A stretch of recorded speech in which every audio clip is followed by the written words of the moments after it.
ওযু করার সময় আমরা কোন কোন দোয়া পড়ব? ওযুর শুরুতে দোয়া আছে, শেষে দোয়া আছে। দোয়া মানে জিকির।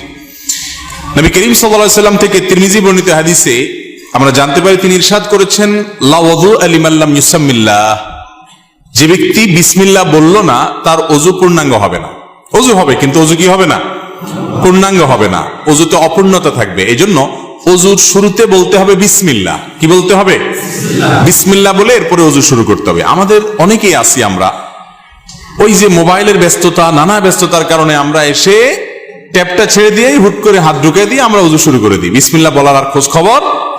অনেক ইমামদের মতে বিসমিল্লাহ না বললে ওযুই হবে না, যদিও এটা মুফতাবিহি বা ফতোয়া নাই কথার উপরে। এই কথা চাইতে ওযু হয়ে যাবে এটাই সঠিক, কিন্তু ওযু যদি বিসমিল্লাহ বলা ছাড়া করেন মানটা একটু কম হবে, তরকারি লবণের কমের মতো, এটার কোয়ালিটি একটু কম হবে, কোন রকম হলো আর কি। তো কোন রকম হলে তো হবে না।